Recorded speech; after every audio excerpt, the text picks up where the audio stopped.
Hello viewers, எல்லாருக்கும் வணக்கம். நம்ம இந்த வீடியோவில் 29th டிசம்பர் 2023 மார்க்கெட் அப்டேட்டை பார்க்கலாம்.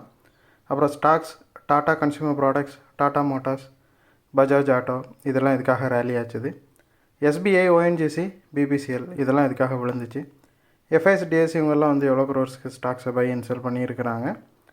அப்புறம் கிஃப்ட் நிஃப்டி வந்து எந்த அளவில் க்ளோஸ் ஆச்சுது, யூஎஸ் மார்க்கெட் எதுக்காக விழுந்துச்சு, கிரிப்டோ எதுக்காக விழுந்துச்சு, அப்புறம் கோல்டு ஓட ரேட்டு, இது எல்லாத்தையும் நம்ம இந்த வீடியோவில் பார்க்கலாம். ஃபஸ்ட் வந்து மார்க்கெட் அப்டேட்டை பார்த்துடலாம். அதுக்கு முன்னாடி நீங்கள் இன்னும் இந்த சேனலை சப்ஸ்கிரைப் பண்ணாமல் இருந்தால் மறக்காமல் சப்ஸ்கிரைப் பண்ணுங்கள். அப்படியே அந்த பெல் ஐக்கானை கிளிக் பண்ணிங்கன்னா டெய்லி அப்டேட்ஸ் தவறாமல் கிடைக்கும். நிஃப்டி பார்த்திங்கன்னா ஒரு 47 பாயிண்ட்ஸ் வந்து விழுந்துருந்துச்சு. சென்செக்ஸ் வந்து ஒரு 170 பாயிண்ட்ஸ் விழுந்துருந்துச்சு. ஸோ இதெல்லாம் எக்ஸ்பெக்ட் பண்ணது தான். ஒரு மாதிரி சேச்சுரேஷன் பாயிண்ட்டை அடைஞ்சதுக்கப்புறமா வந்து நிஃப்டியும் சரி சென்செக்ஸும் சரி பெரிய மூவ் வந்து எதையும் மேக் பண்ண முடியாமல் இருந்துச்சு. ரொம்ப வலட்டைலாக இருந்துச்சு. ஸோ அதோட ஒரு இம்பேக்ட் தான் வந்து நிஃப்டி வந்து இந்த அளவுக்கு விழுந்திருக்குது. ஸோ இதோட வந்து 2023யோட லாஸ்ட்டு டே ஆஃப் ட்ரேடிங் வந்து முடிஞ்சிருச்சு. ஸோ இனிமேல் வந்து 2024 தான் ட்ரேடிங் ஆரம்பிக்கும். ஸோ இந்த வருஷம் வந்து எண்ட் ஆகிறப்போ ஒரு நெகட்டிவ் பாயிண்டில் எண்ட் ஆகிருக்குது.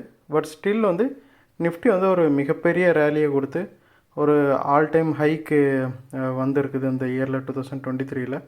ஸோ இது இன்வெஸ்டர்ஸ்க்கெல்லாம் ஒரு சிறப்பான இயராக தான் முடிஞ்சிருக்குது.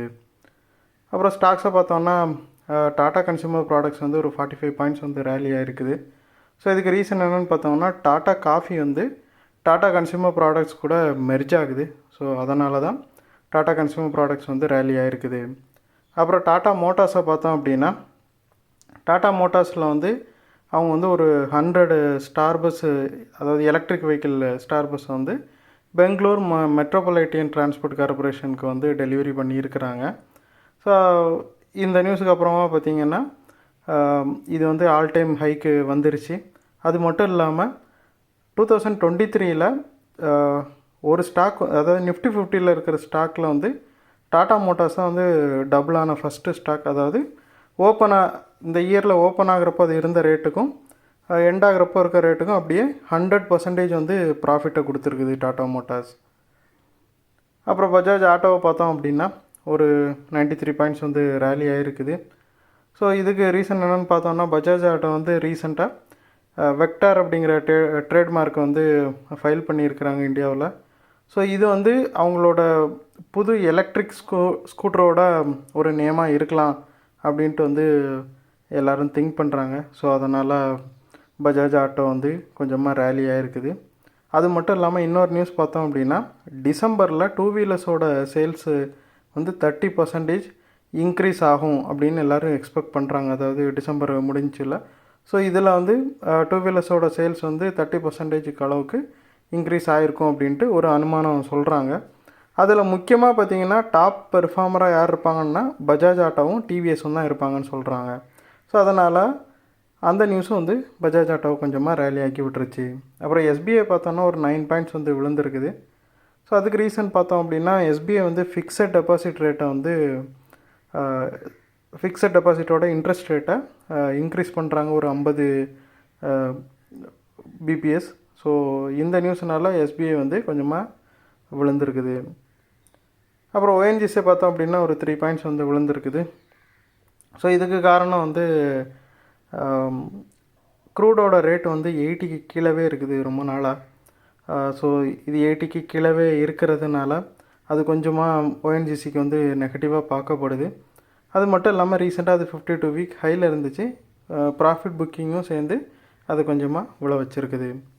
அப்புறம் வந்து பிபிசிஎல்லில் பார்த்தோம் அப்படின்னா ஒரு 15 பாயிண்ட் வந்து விழுந்திருக்குது. ஸோ இதுக்கு ரீசன் பார்த்தோம் அப்படின்னா பெட்ரோல் டீசலோட ரேட்டை வந்து கவர்மெண்ட்டு குறைக்கிறதுக்கு வாய்ப்பு இருக்குது அப்படிங்கிற மாதிரி ஒரு பேச்சு வந்து போயிட்டுருக்குது. ஸோ அப்படி குறைக்கிறப்போ அது வந்து பிபிசிஎல்லில் கணிசமாக பாதிக்கும் அப்படின்னு மார்க்கெட் நம்புது. அப்புறம் எஃப்ஐஎஸை பார்த்தோம் அப்படின்னா அவங்க வந்து 1459 crore பை பண்ணியிருக்கிறாங்க. 3வது கண்டினியூஸ் டேவாக பை பண்ணுறாங்க. டிஏஎஸ் வந்து 584 கோடிக்கு வந்து பை பண்ணியிருக்கிறாங்க. எஃப்எஸ்டிஎஸ் 2 பேருமே பை சைடில் தான் இன்றைக்கி வந்து பண்ணியிருக்கிறாங்க. ஸ்டில் வந்து மார்க்கெட் வந்து விழுந்திருக்குது. ஸோ இது வந்து மேபி மார்க்கெட் வந்து ரொம்ப ஹையராக இருக்கிறதுனால எல்லா ரீட்டைலர்ஸுமே வந்து ஒரு ப்ராஃபிட் புக்கிங்க்கு போயிருக்கலாம். ஸோ அதுவும் ஒரு ரீசனாக இருக்க வாய்ப்பு இருக்குது. அப்புறம் கிஃப்ட் நிஃப்டியை பார்த்தோம் அப்படின்னா ஒரு 36 பாயிண்ட்ஸ் வந்து லோவராக தான் க்ளோஸ் ஆகிருக்குது. மண்டே மார்க்கெட் ஓப்பன் ஆகுறப்போ நெகட்டிவ் சைடில் ஓப்பன் ஆகுறதுக்கு சான்சஸ் அதிகமாக இருக்குது. அப்புறம் வந்து இந்தியா விக்ஸை பார்த்தோம் அப்படின்னா ஒரு 0.63 வந்து விழுந்திருக்குது. 14.5 இருக்குது. யூஎஸ் விக்ஸ் வந்து 12.45 இருக்குது. ஸ்டில் வந்து யூஎஸ் விக்ஸ் வந்து இந்தியாவோட விக்ஸோட கம்மியாகவே இருக்குது. அப்புறம் யூஎஸ் மார்க்கெட்டை பார்த்தோம்னா டவ் வந்து 20 பாயிண்ட்ஸும், S&P 500 13 பாயிண்ட்ஸும், நாஸ்டாக் வந்து 83 பாயிண்ட்ஸும் வந்து விழுந்திருக்குது. ஸோ இதுக்கு ரீசன் என்னன்னு பார்த்தோம் அப்படின்னா ப்ராஃபிட் புக்கிங்னால் கொஞ்சம் ஸ்டாக்ஸோட ரேட்ஸ் எல்லாமே வந்து புல் பேக் ஆகிருக்குது. அதனால தான் பார்த்திங்கன்னா யூஎஸ் மார்க்கெட் கொஞ்சமாக நெகட்டிவாக க்ளோஸ் ஆகிருக்குது.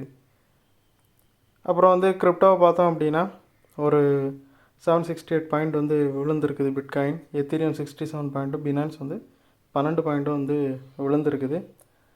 இதுக்கு ரீசன் என்னென்னு பார்த்தோம் அப்படின்னா பிட்காயின் மைனஸ் வந்து, அதாவது மைன் பண்ணுறவங்க பிட்காயினை ஒரு $129 மில்லியன் அளவுக்கு வந்து ஆஃப்லோட் பண்ணியிருக்கிறாங்க. ஸோ மைனர்ஸ் எல்லாமே சேர்ந்து வந்து ஒரு மிகப்பெரிய அளவுக்கு பிட்காயினை ஒரே நாளில் ஆஃப்லோட் பண்ணியிருக்கிறாங்க. அது மட்டும் இல்லாமல் பிட்காயினோட ரிசர்வ் பார்த்திங்க அப்படின்னா மேக்கு அப்புறமா ரொம்ப லோவாக இருக்குது. மேலே தான் ரொம்ப லோவாக இருந்துச்சு. அதுக்கப்புறம் இப்போ ரிசர்வ் வந்து ரொம்பவே கம்மியாக இருக்குது. அது மட்டும் இல்லாமல் எக்ஸ்சேஞ்சிலேருந்து ஏறக்குறைய $1 பில்லியன் அளவுக்கான பிட்காயின் வந்து ஒரே நாளில் அவுட்ஃப்ளோ ஆகிருக்குது, வெளியே போயிருக்குது. ஸோ இது எல்லாமே வந்து முக்கியமான விஷயம் வந்து ப்ராஃபிட் புக்கிங் தான். ஸோ அது மட்டும் இல்லாமல் அனலிஸ்ட்லாம் என்ன சொல்கிறாங்க அப்படின்னா பிட்காயின் வந்து ஒரு 50,000 தொடும், அதுக்கப்புறமா வந்து ஒரு 40% கரெக்ஷன் இருக்க வாய்ப்பு இருக்குது அப்படிங்கிறாங்க. ஸோ எதனால் எப்படி சொல்கிறாங்க அப்படின்னா இடிஎஃப்க்கு வந்து அப்ரூவல் வர வேண்டியிருக்கு, பிட்காயின் இடிஎஃப்க்கு.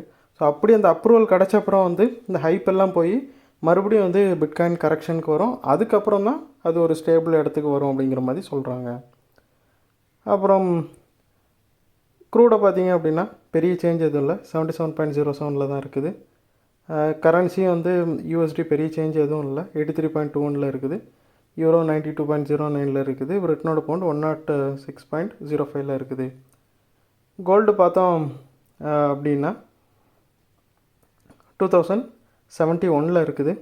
12 பாயிண்ட்ஸ் வந்து விழுந்துருக்குது. கோல்டோட டிமாண்ட் வந்து கொஞ்சமாக ஃபால் ஆகிருக்குது. அது மட்டும் இல்லாமல் டாலர் அப்புறம் யூஎஸ் வீல்டும் வந்து ரைஸ் ஆகிருக்குது. ஸோ இந்த ரீசன்ஸ்னால் கோல்டு வந்து கொஞ்சமாக விழுந்திருக்குது. அந்த வீடியோவில் உங்களுக்கு கொடுத்த இன்ஃபர்மேஷன்ஸ் எல்லாம் கண்டிப்பாக ஹெல்ப்ஃபுல்லாக இருந்திருக்கும் நான் நம்புகிறேன். இது உங்களோட ஃபியூச்சர் ட்ரேடிங் செஷனுக்கு கண்டிப்பாக ஹெல்ப் பண்ணும்.